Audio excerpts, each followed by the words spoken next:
स्वागत। देश विदेश में बैठे सारे दर्शकों का बहुत बहुत स्वागत करते हैं उन्होंने अपने प्रोग्राम गल्लां ते गीत दे विच। मैं मेघा जे गल करिए जनसंख्या की आबादी की तो लगातार आबादी जिहड़ी है वो वध रही है। तो जे एक आंकड़े देखिए तो आंकड़े कहते हैं कि पूरे विश्व की आबादी का 17.8% की जिहड़ी आबादी है वो भारत की है। चीन आबादी के मामले दे विच नंबर 1 ते है, चीन तो बाद भारत ते भारत तो बाद अमेरिका। ते जे नाइजीरिया की गल करिए तो अनुमान लगाया जा रहा है कि 2050 तक नाइजीरिया की आबादी इन्नी ज़्यादा बढ़ जाएगी कि अमेरिका के मुकाबले वो हो जाएगी। तो खास तौर पर असी जनसंख्या की आबादी की गल कर रहे हैं क्योंकि कुछ दिनों बाद यानी कि 11 जुलाई को असी विश्व आबादी दिवस जो मनावांगे। ये दिन खास तौर पर मनाया जाता है जागरूकता लई। ते अज ते इस गल्लां ते गीत प्रोग्राम का यही खास विषय है। तो इस विषय पर गलबात करने लई साडे स्टूडियो दे विच मौजूद ने मेरे नाल जी डॉक्टर रिपू दमन सिंह जी। बहुत बहुत इन्हां दा स्वागत करते हैं। भूगोल के प्रोफैसर ने डॉक्टर रिपू दमन जी। सत श्री अकाल जी।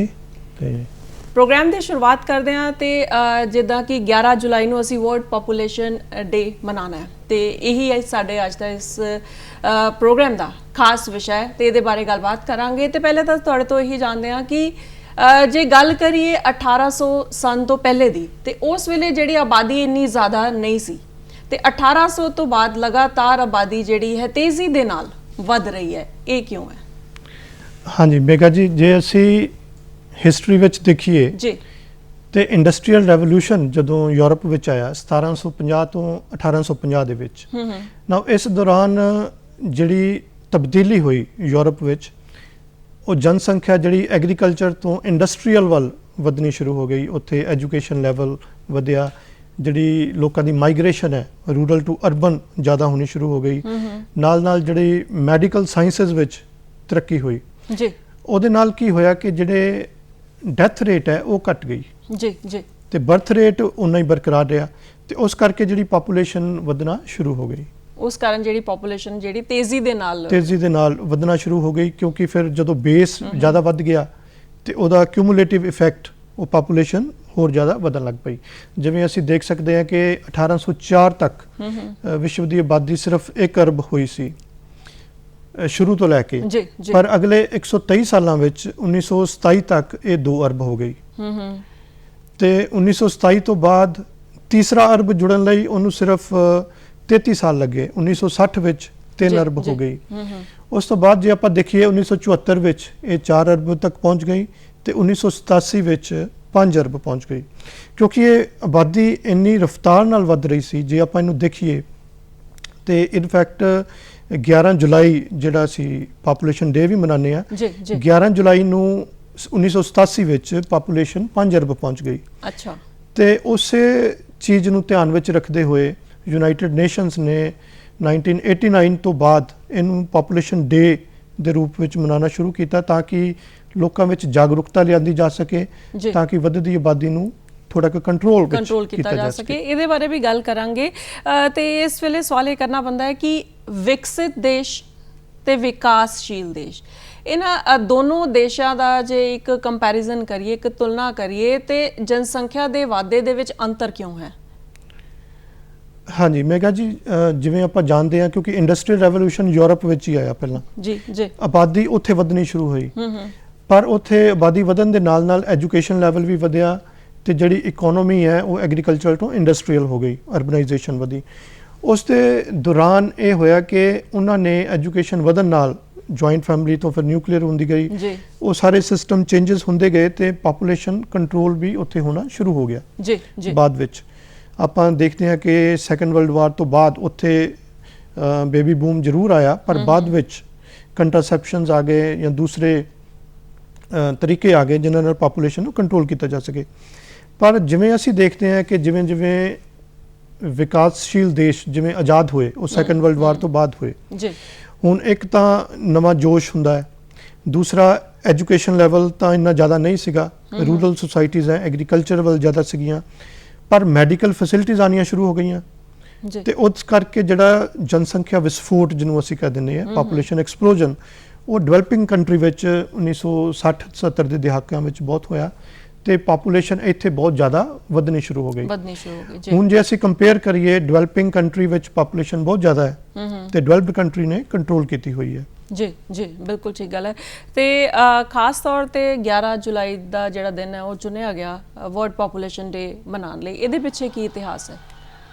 ਹਾਂ, ਇਹਦਾ ਜਿਵੇਂ ਮੈਂ ਤੁਹਾਨੂੰ ਦੱਸਿਆ ਹੈ ਕਿ ਇਹੀ ਹੈ ਕਿ 11 ਜੁਲਾਈ 1987 ਵਿੱਚ ਜੀ ਵਰਲਡ ਦੀ ਜਿਹੜੀ ਆਬਾਦੀ ਆ 5 ਅਰਬ ਨੂੰ ਪਾਰ ਕਰ ਗਈ ਤੇ ਯੂਨਾਈਟਿਡ ਨੇਸ਼ਨਸ ਨੇ ਫਿਰ ਇਹੀ ਸੋਚਿਆ ਕਿ ਇਸ ਦਿਨ ਨੂੰ ਅਸੀਂ ਮਨਾਈਏ ਤਾਂ ਕਿ ਜਿਹੜਾ ਯੂਥ ਹੈ ਜਾਂ ਦੂਸਰੇ ਲੋਕ ਹੈ ਉਹਨਾਂ ਵਿੱਚ ਇਹ ਮੈਸੇਜ ਜਾਵੇ ਕਿ ਆਪਾਂ ਇਹਨੂੰ ਕਿਵੇਂ ਕੰਟਰੋਲ ਕਰਨਾ ਹੈ।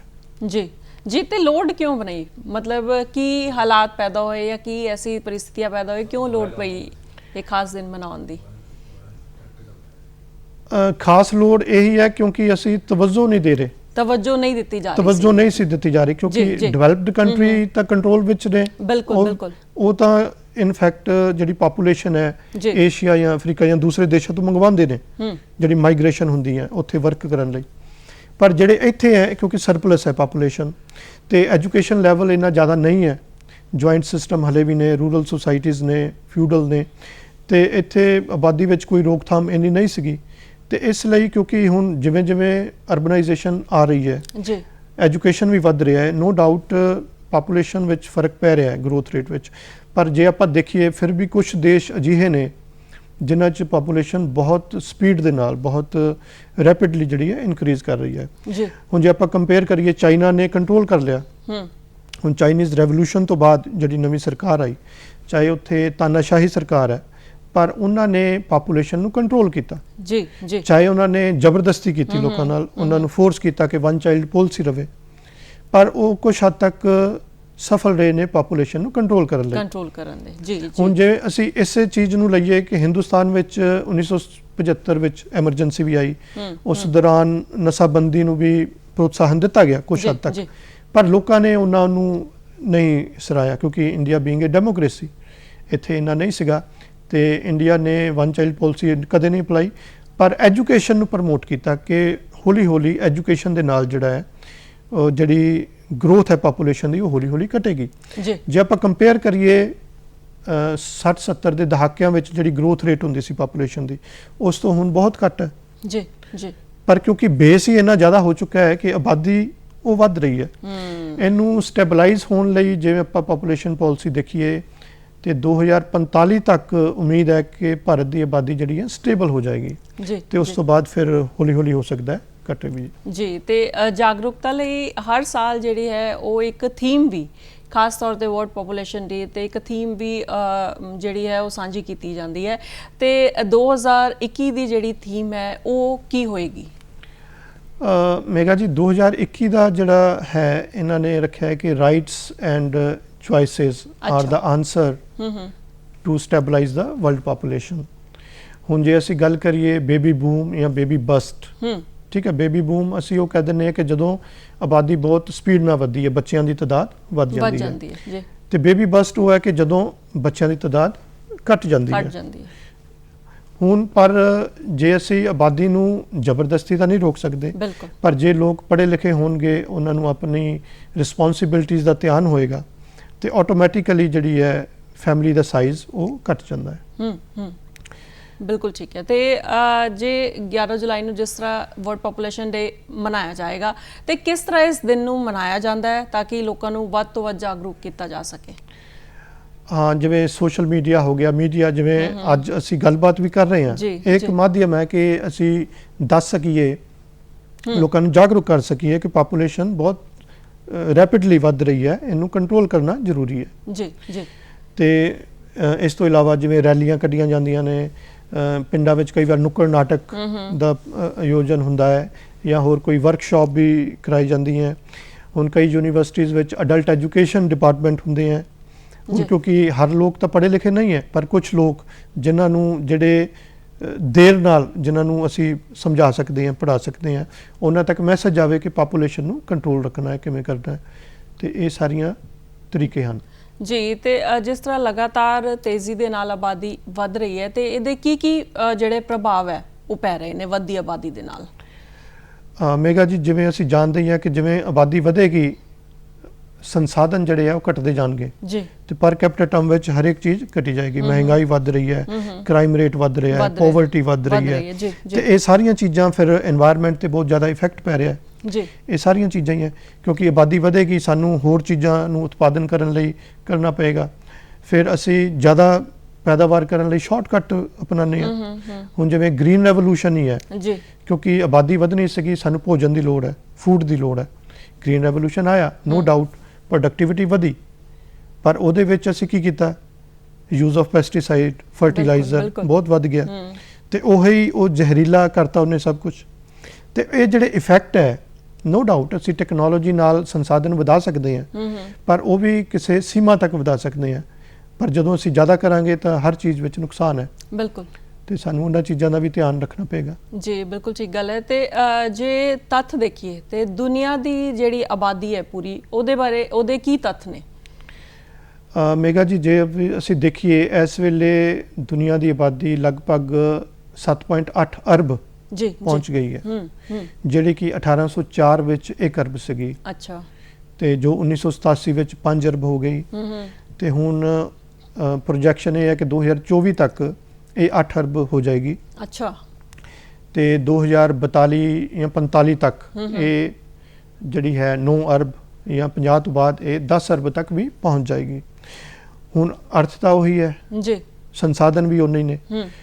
ਹੁਣ ਇਹਦਾ ਇਫੈਕਟ ਇਹ ਹੈ ਕਿ ਹਰ ਚੀਜ਼ ਵਿੱਚ, ਹੁਣ ਜੇ ਤੁਸੀਂ ਦੇਖੋ ਹਰ ਚੀਜ਼ ਵਿੱਚ ਲੁੱਟ ਖੋਹਾਂ ਵੱਧ ਰਹੀਆਂ ਨੇ।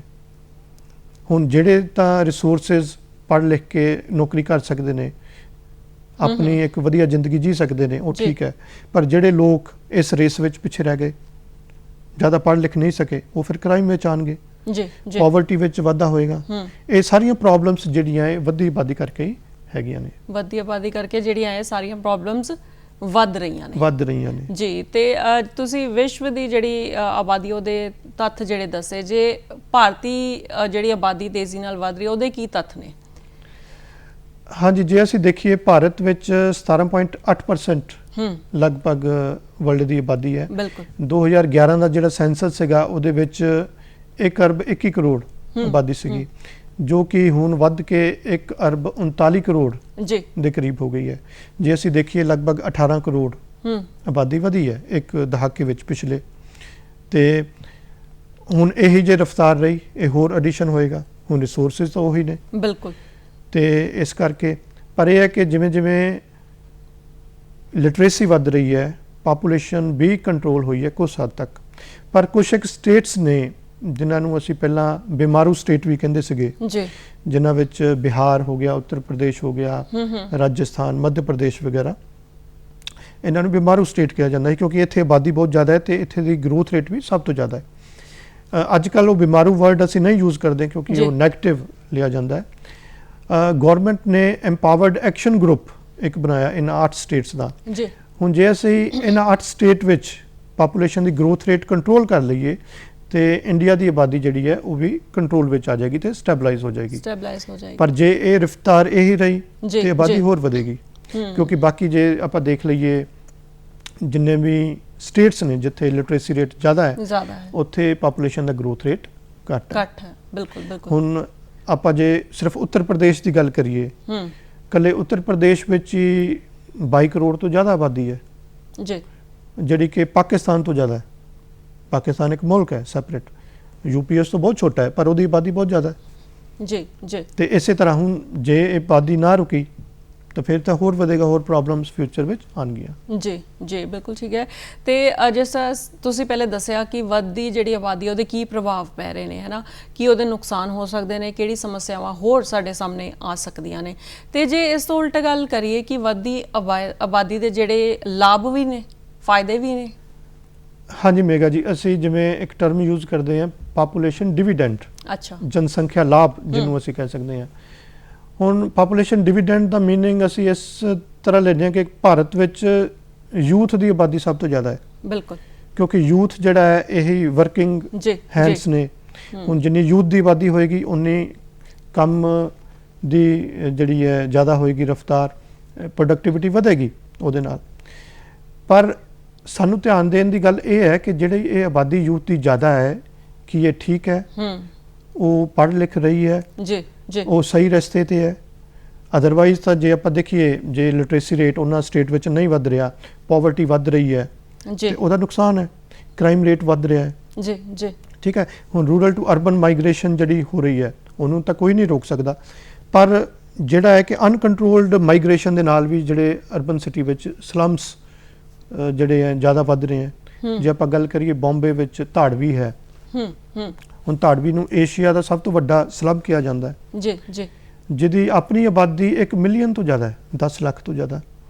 ਹੁਣ ਕਿਉਂਕਿ ਘੱਟ ਏਰੀਏ ਵਿੱਚ ਬਹੁਤ ਜ਼ਿਆਦਾ ਆਬਾਦੀ ਦਾ ਹੋਣਾ, ਕਿਉਂਕਿ ਹਰ ਕੋਈ ਵੀ ਕ੍ਰਾਈਮ ਕਰਕੇ ਕਿਤੇ ਵੀ ਲੁਕ ਸਕਦਾ ਹੈ, ਜੀ ਤੁਸੀਂ ਯੂ ਕਾਂਟ ਪੋਲਿਸ ਇਟ, ਬਿਲਕੁਲ ਉਹਦੀ ਬਿਲਕੁਲ ਪੋਲਿਸਿੰਗ ਨਹੀਂ ਹੋ ਸਕਦੀ, ਠੀਕ ਹੈ ਨਾ। ਹੁਣ ਕ੍ਰਾਈਮ ਇੱਦਾਂ ਹੀ ਵੱਧਦੇ ਨੇ ਜਦੋਂ ਆਪਾਂ ਚੀਜ਼ਾਂ ਨੂੰ ਕੰਟਰੋਲ ਨਹੀਂ ਕਰਾਂਗੇ। ਬਿਲਕੁਲ ਠੀਕ ਗੱਲ ਹੈ। ਤੇ ਜਿਸ ਤਰ੍ਹਾਂ ਤੁਸੀਂ ਗੱਲਾਂ ਦੇ ਵਿੱਚ ਗੱਲ ਕੀਤੀ ਸੀ ਚੀਨ ਦੀ, ਕਿ ਚੀਨ ਵੱਲੋਂ ਵੀ ਆਪਣੀ ਵੱਧਦੀ ਆਬਾਦੀ ਨੂੰ, ਜਿਸ ਤਰ੍ਹਾਂ ਅਸੀਂ ਸਾਰੇ ਜਾਣਦੇ ਹਾਂ ਕਿ ਇਸ ਵੇਲੇ ਚੀਨ ਦੀ ਆਬਾਦੀ ਸਭ ਤੋਂ ਜ਼ਿਆਦਾ ਨੰਬਰ 1 ਤੇ ਹੈ, ਤੇ ਚੀਨ ਵੱਲੋਂ ਵੀ ਉਪਰਾਲੇ ਕੀਤੇ ਗਏ ਨੇ, ਕੋਸ਼ਿਸ਼ ਕੀਤੀ ਗਈ, ਤੇ ਉਹ ਆਬਾਦੀ ਤੇ ਕਾਬੂ ਪਾ ਰਹੇ ਨੇ, ਤੇ ਇਹ ਕਿਸ ਤਰ੍ਹਾਂ ਮੁਮਕਿਨ ਹੋ ਪਾ ਰਿਹਾ? ਹਾਂਜੀ ਮੇਗਾ ਜੀ, ਜੇ ਅਸੀਂ ਦੇਖੀਏ ਕਿ ਅਸੀਂ ਸਾਰੇ ਜਾਣਦੇ ਹਾਂ ਕਿ ਚਾਈਨਾ ਨੇ ਫੋਰਸਫੁਲੀ 1 ਚਾਈਲਡ ਪਾਲਿਸੀ ਅਪਣਾਈ ਜੀ, ਉਹਦੇ ਨਾਲ ਪਾਪੂਲੇਸ਼ਨ ਜ਼ਰੂਰ ਰੁਕੀ ਹੈ, ਪਰ ਹੁਣ ਜੇ ਅਸੀਂ ਦੇਖੀਏ ਉਹਦਾ ਨੈਗੇਟਿਵ ਇਫੈਕਟ ਵੀ ਆਉਣਾ ਸ਼ੁਰੂ ਹੋ ਗਿਆ ਹੈ, ਕਿਉਂਕਿ ਚਾਈਨਾ ਵਿੱਚ ਅਸੀਂ ਅੱਜ ਕੱਲ੍ਹ ਕਹਿ ਰਹੇ ਹਾਂ ਕਿ 4:1 ਸਿੰਡਰੋਮ ਪਾਪੂਲੇਸ਼ਨ ਨਾਲ ਰਿਲੇਟਡ ਹੈ।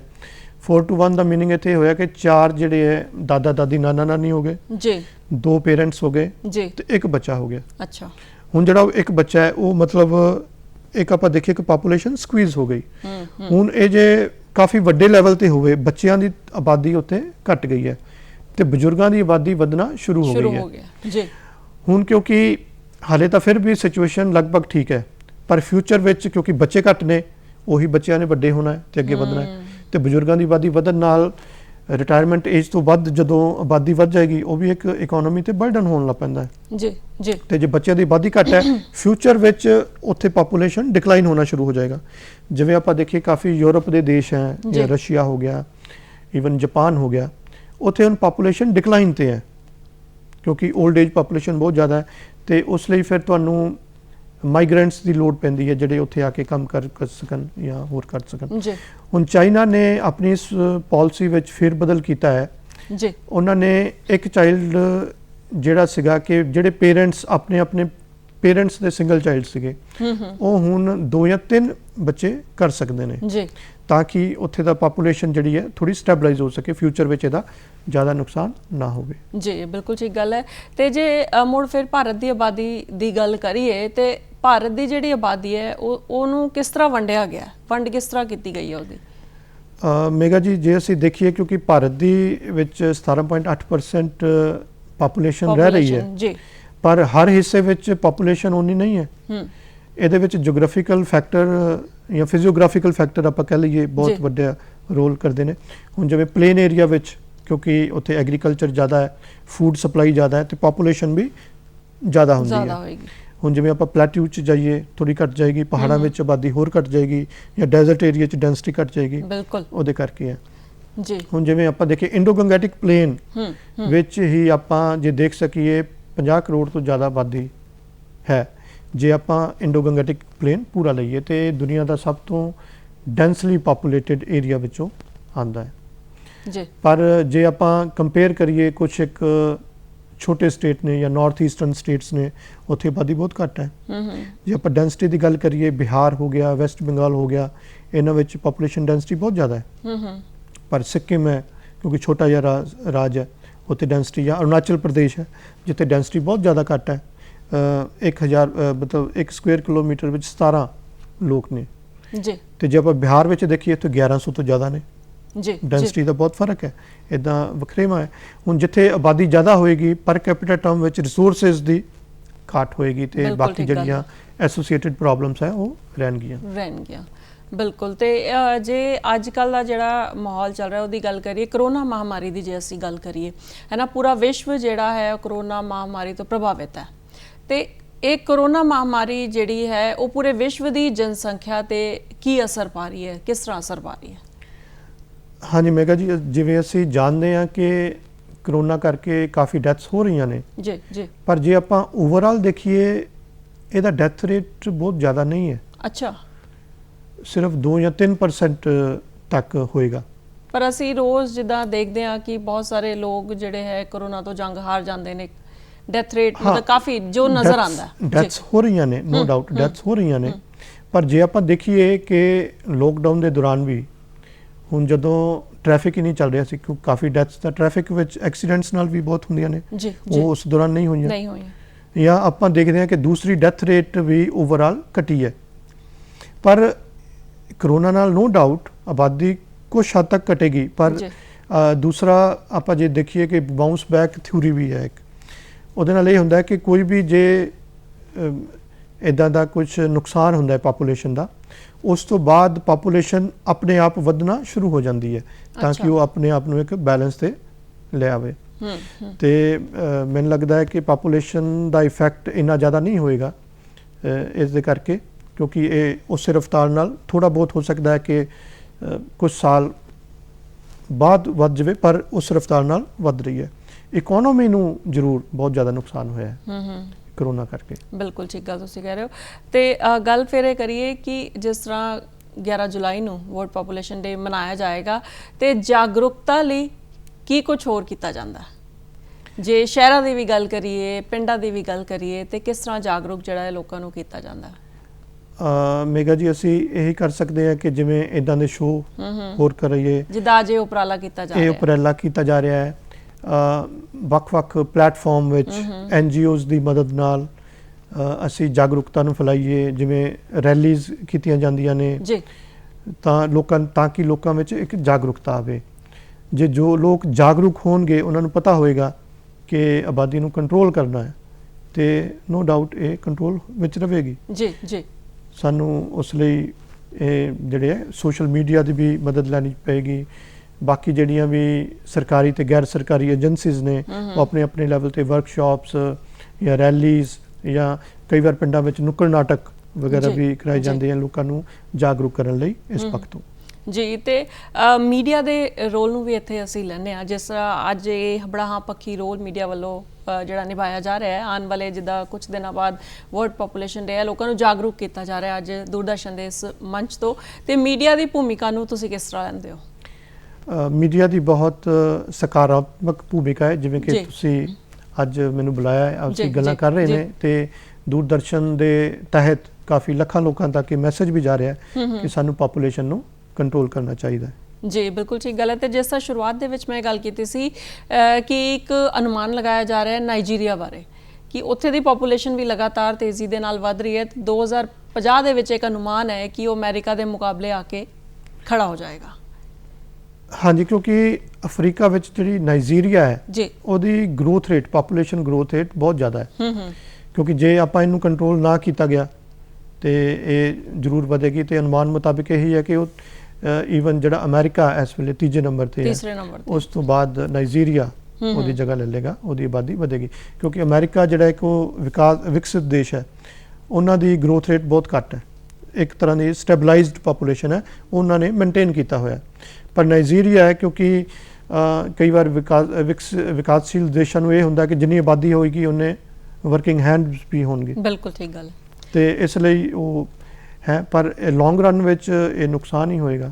ਜੀ ਜੀ, ਬਿਲਕੁਲ ਠੀਕ ਗੱਲ ਹੈ। ਕਿਉਂਕਿ ਆਬਾਦੀ ਜਿੰਨੀ ਕੰਟਰੋਲ ਵਿੱਚ ਰਵੇ, ਜਿੰਨੀ ਬੈਲੈਂਸਡ ਰਵੇ ਨੇਚਰ ਦੇ ਨਾਲ, ਰਿਸੋਰਸਿਸ ਦੇ ਨਾਲ, ਉਹਨਾਂ ਅਸੀਂ ਵਧੀਆ ਲਾਈਵਲੀਹੁੱਡ ਇੰਜੋਏ ਕਰ ਸਕਦੇ ਹਾਂ। ਬਿਲਕੁਲ ਠੀਕ ਗੱਲ ਹੈ। ਤੇ ਡਾਕਟਰ ਰਿਪੁਦਮਨ ਜੀ, ਹੁਣ ਜਾਂਦੇ ਜਾਂਦੇ ਤੁਸੀਂ ਸਾਡੇ ਦਰਸ਼ਕਾਂ ਨੂੰ ਕੋਈ ਨਾ ਕੋਈ ਸੰਦੇਸ਼ ਜਾਂ ਮੈਸੇਜ ਵਰਲਡ ਪਾਪੂਲੇਸ਼ਨ ਡੇ ਤੇ ਜ਼ਰੂਰ ਦਿਓ। ਮੈਸੇਜ ਇਹੀ ਹੈ ਕਿ ਆਪਾਂ ਪਾਪੂਲੇਸ਼ਨ ਨੂੰ ਸਹੀ ਤਰੀਕੇ ਨਾਲ ਸਹੀ ਪਾਸੇ ਲੈ ਕੇ ਜਾਈਏ। ਜਿਵੇਂ ਕਿ ਭਾਰਤ ਦੀ ਪਾਪੂਲੇਸ਼ਨ ਪਾਲਿਸੀ ਵੀ ਰਹੀ ਹੈ ਕਿ 2 ਚਿਲਡਰਨ ਪਾਲਿਸੀ, ਉਹ ਇੱਕ ਸਟੈਬਲਾਈਜੇਸ਼ਨ ਵੱਲ ਹੀ ਇੱਕ ਕਦਮ ਹੈ। ਕਿਉਂਕਿ ਜੇ 2 ਤੋਂ ਵੱਧ ਬੱਚੇ ਹੋਣਗੇ ਤੇ ਆਬਾਦੀ ਵਧੇਗੀ, ਜੇ 2 ਬੱਚੇ ਹੋਣਗੇ ਜਾਂ 2 ਤੋਂ ਘੱਟ ਰਹਿਣਗੇ, ਪਾਪੂਲੇਸ਼ਨ ਆਟੋਮੈਟਿਕਲੀ ਕੰਟਰੋਲ 'ਚ ਰਹੇਗੀ। ਤੇ ਛੋਟਾ ਪਰਿਵਾਰ ਸੁਖੀ ਪਰਿਵਾਰ, ਇਹ ਤਾਂ ਹੈ। ਬਿਲਕੁਲ ਜੀ, ਬੜੀ ਖੂਬਸੂਰਤ ਤੁਸੀਂ ਗੱਲ ਕੀਤੀ, ਛੋਟਾ ਪਰਿਵਾਰ ਸੁਖੀ ਪਰਿਵਾਰ। ਤੁਸੀਂ ਸਾਡੇ ਸਟੂਡੀਓ ਦੇ ਵਿੱਚ ਆਏ, ਬਹੁਤ ਵਧੀਆ ਗੱਲਾਂ ਤੁਸੀਂ ਵਰਲਡ ਪਾਪੂਲੇਸ਼ਨ ਡੇ ਤੇ ਸਾਨੂੰ ਦੱਸੀਆਂ। ਤੁਹਾਡਾ ਬਹੁਤ ਬਹੁਤ ਸ਼ੁਕਰੀਆ। ਧੰਨਵਾਦ।